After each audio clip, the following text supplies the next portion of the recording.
राजस्थान, जो कि भारत देश का एक बहुत ही खूबसूरत राज्य है। यहाँ हर साल काफ़ी सारे पर्यटक घूमने के लिए जाते हैं, क्योंकि यहाँ घूमने के लिए बहुत सारी जगह है और देखने के लिए काफ़ी सारी अनोखी चीज़ें मिल जाती है।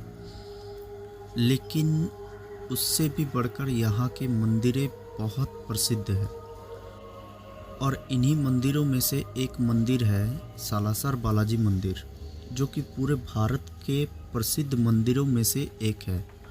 और ये मंदिर इतना प्रसिद्ध क्यों है, इसके बारे में हम आगे जानकारी देंगे, लेकिन उससे पहले हमारे चैनल का इंट्रोडक्शन। तो हेलो दोस्तों, मैं हूं समीर और आप सुन रहे हैं समीर की कहानियाँ।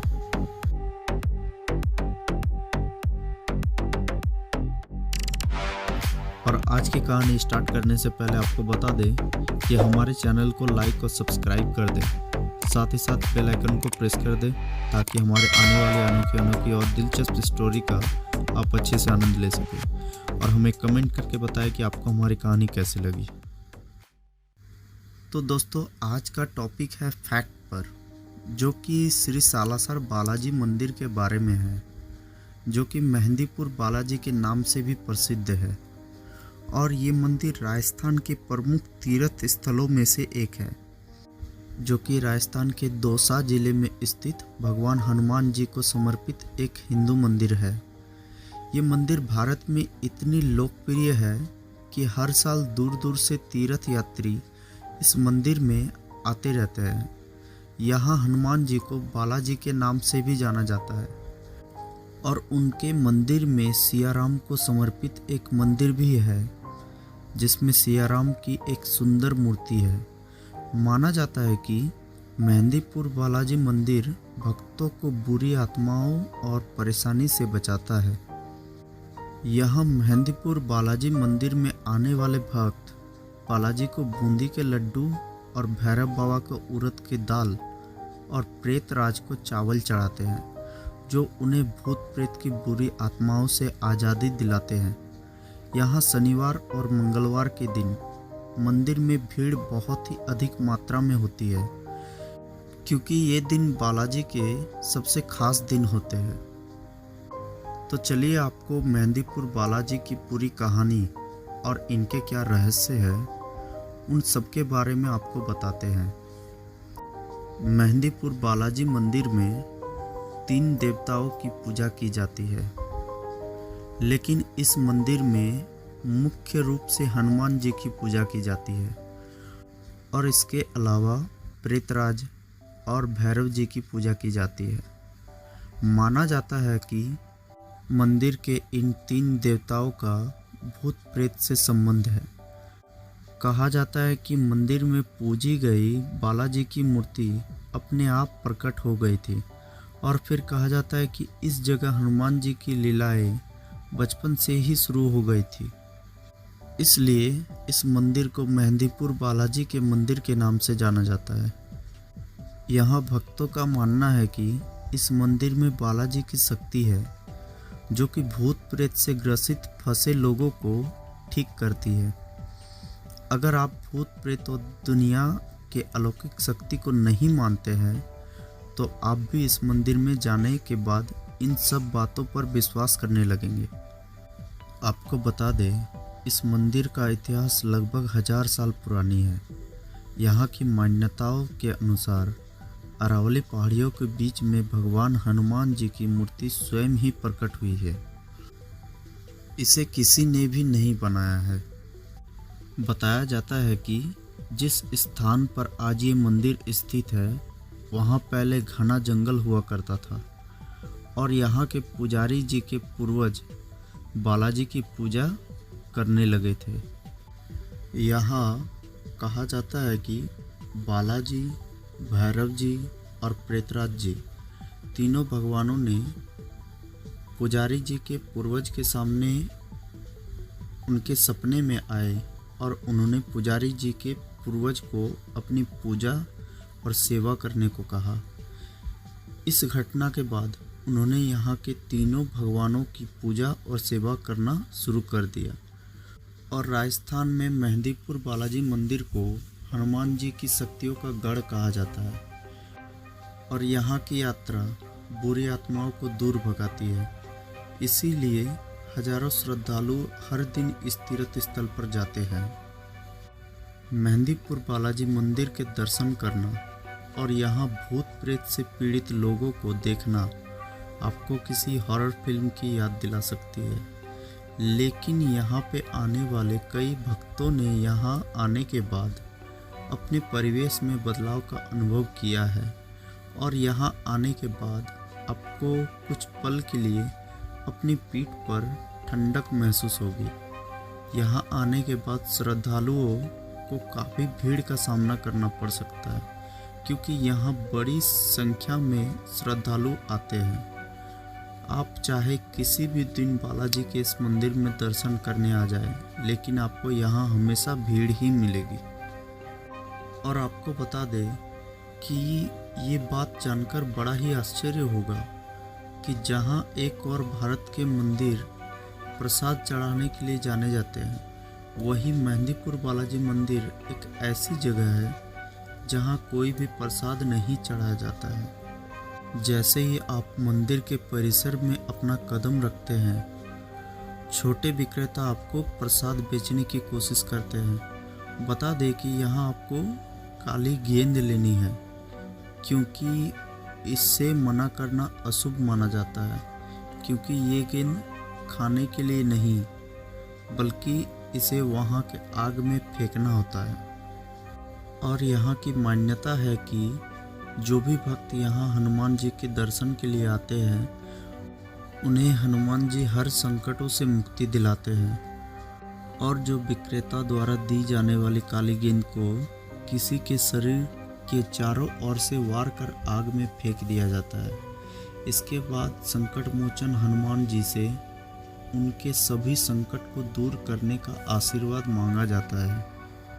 और इसमें तो कोई शक नहीं कि ये जगह कमज़ोर दिल वालों के लिए काफ़ी डरावनी हो सकती है, क्योंकि इस मंदिर के परिसर में प्रवेश करते ही आप अपने आसपास के वातावरण में बदलाव महसूस कर सकते हैं।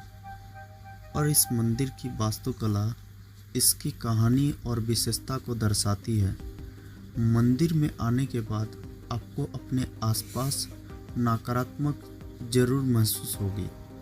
आपको बता दें कि इस मंदिर में कुल 4 कमरे हैं, जिसमें से पहले 3 कमरे में आपको हनुमान जी और भैरव जी और प्रेतराज जी की मूर्तियां हैं। लेकिन आखिरी हॉल में जाने के बाद आपको एक भयानक अनुभव हो सकता है। यहाँ आप बहुत सारे पुरुषों और महिलाओं को अपने सिर पटकते और हिलाते हुए देख सकते हैं। आप उनमें से कुछ को लोहे की जंजीरों से बांधे हुए भी देख सकते हैं, जो कि बहुत ज़ोर ज़ोर से चिल्लाते हुए भी आपको नज़र आ सकते हैं। और आपके लिए विशेष जानकारी की बात यह है कि मेहंदीपुर बालाजी मंदिर से वापस जाते समय यहाँ से कोई भी प्रसाद, जल या खाने का सामान अपने साथ वापस नहीं ले जा सकते हैं, क्योंकि ये सब यहाँ से वापस ले जाना मना है। और मंदिर में किसी भी अनजान व्यक्ति से बात करने से बचें, क्योंकि यहाँ अगर गलती से आप किसी पीड़ित व्यक्ति को छू लेते हैं तो उसके अंदर जो भूत प्रेत है उससे आप प्रभावित हो सकते हैं। इसके अलावा जब आप मंदिर से बाहर निकलते हैं तो कभी भी पीछे मुड़कर ना देखें, क्योंकि क्या पता यहाँ कोई बुरी आत्मा आपको देख रही हो और आपके पीछे मुड़ने को वो अपना आमंत्रित समझ ले, तो इसमें आपको काफ़ी परेशानी हो सकती है। इसलिए हमेशा ये बातें ध्यान में रखें कि सबसे पहले यहाँ से लौटते समय आपको कोई भी खाने या पीने का सामान कुछ भी आपको वापस नहीं ले जाना है, और यहाँ से निकलते समय आपको वापस पीछे मुड़कर भी नहीं देखना है, क्योंकि ये सब करने से आपको बहुत प्रॉब्लम हो सकती है। मेहंदीपुर बालाजी मंदिर में रोजाना पवित्र अनुष्ठान होते हैं, जो कि तीर्थ यात्री द्वारा किए जाने चाहिए। आपको बता दें कि मंदिर में किए जाने वाले अनुष्ठान या फिर इसको 3 भगवानों को अर्जी लगाना भी कहा जाता है। और यहाँ जो भी अर्जी या दरखास्त लगती है उसका समय सुबह के प्रार्थना के बाद से लेकर शाम की प्रार्थना तक होता है। इसके बाद वाले समय में कोई अर्जी नहीं होती है। और यहाँ अर्जी लगाने के लिए आपको 3 चरण में मंदिर में अर्जी लगानी होती है, जिसमें पहला चरण में मंदिर के बाहर ही दुकानदार के द्वारा एक थाली दी जाती है। इस थाली में 1.25 किलो लड्डू होते हैं और फिर इस थाली में एक दोना दिया जाता है, साथ ही एक कटोरी में थोड़ा घी दिया जाता है। इस थाली को सर पे रख ले और फिर अपना पूरा नाम, अपने पिता का नाम एवं महिलाएं अपने पति का नाम बोले और इसके बाद अपना पता बताते हुए अपने मन में ही किन्हीं 3 समस्याओं के बारे में सोचे।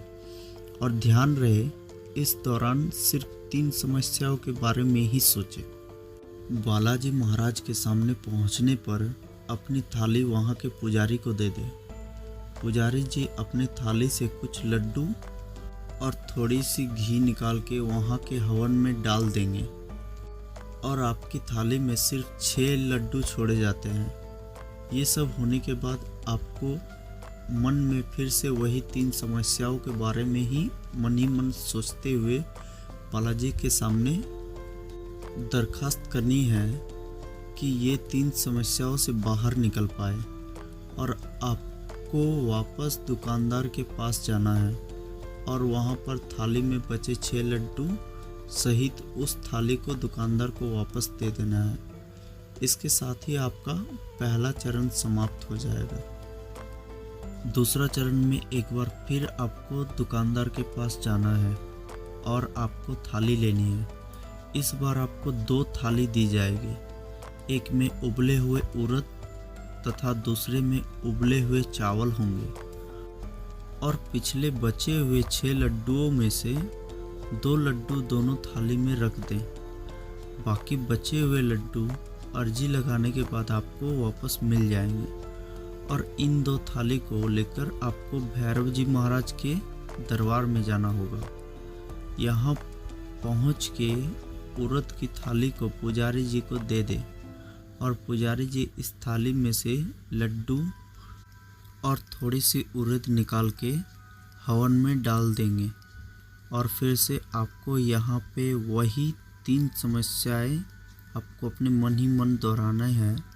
और फिर दूसरी थाली चावल और लड्डू को लेकर प्रेतराज सरकार जी के दरबार में चले जाएं। इसके बाद वहाँ एक पुजारी द्वारा वो प्रक्रिया फिर से दोहराई जाएगी और आपको वही 3 समस्याओं को वहाँ फिर से दोहरानी है। याद रहे आपको इस दौरान अपने मन में अपना नाम और अपने 3 परेशानी को सोचते रहना है।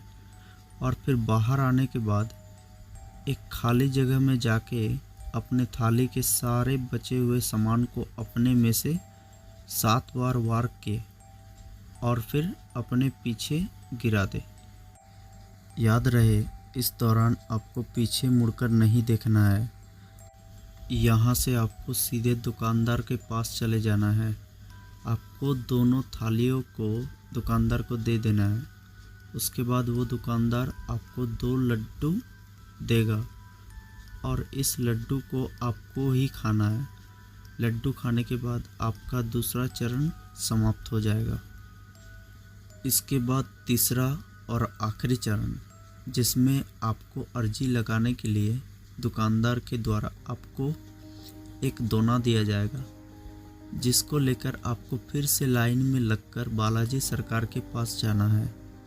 और वहाँ जाके आपको अपने मन ही मन अपना नाम, पता और जो भी 3 अर्जी लगाई है उसे बालाजी के सामने बोलकर कहना है और बालाजी से प्रार्थना करनी है कि हे बालाजी, मैंने जो अर्जी लगाई है उसे मंजूर कर दीजिए।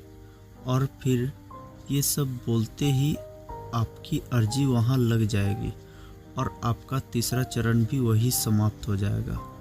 यहाँ मंदिर में दर्शन के बाद वापस जाने से पहले यदि आपकी कोई मनोकामना है तो मनोकामना पूरी होने के बाद आपको अपने संकल्प के अनुसार बालाजी को भोग लगाना है।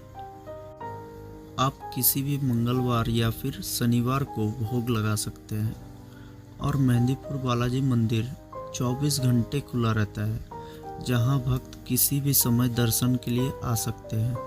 आपको एक बार फिर से यहाँ के नियम के बारे में जानकारी दे देते हैं, जिसको आपको यहाँ पे नियम का पालन करना है। और वो क्या नियम है कि जब भी आप मेहंदीपुर बालाजी मंदिर में दर्शन करने के लिए जाए तो अंदर के किसी भी अनजान व्यक्ति को छूने या बात करने से बचे। और आपको मंदिर के अंदर कुछ भी खाना या पीना नहीं है। और आप जब भी मेहंदीपुर बालाजी मंदिर जाए तो आपको कभी भी प्याज, लहसुन, मांस या मछली या मांसाहारी भोजन का सेवन नहीं करना है। और फिर मंदिर से वापस जाते समय कोई भी प्रसाद या फिर कुछ भी खाने या पीने का सामान आपको वापस लेके नहीं जाना है। और सबसे आखिरी और सबसे खास नियम, जो मंदिर से वापस जाते समय कभी भी आपको पीछे मुड़कर नहीं देखना है। और फिर भी अगर आप पीछे मुड़कर देखते हैं तो हो सकता है यहाँ घूमने वाले भूत प्रेत या बुरी शक्तियों की नज़र आप पर हो और आपके पीछे मुड़ने को वो अपना आमंत्रण समझ ले और वो आपके साथ हो ले, तो आपको बहुत परेशानी हो सकती है। तो दोस्तों, आपको हमारी जानकारी कैसी लगी प्लीज़ लाइक और कमेंट करके बताएं। और साथ ही साथ जो भी हमारे चैनल में नए हैं वो हमारे चैनल को सब्सक्राइब कर दें, ताकि हम आपके लिए ऐसी ही नई नई खास और रोचक जानकारी लेके आ सकें। तो आज के लिए धन्यवाद।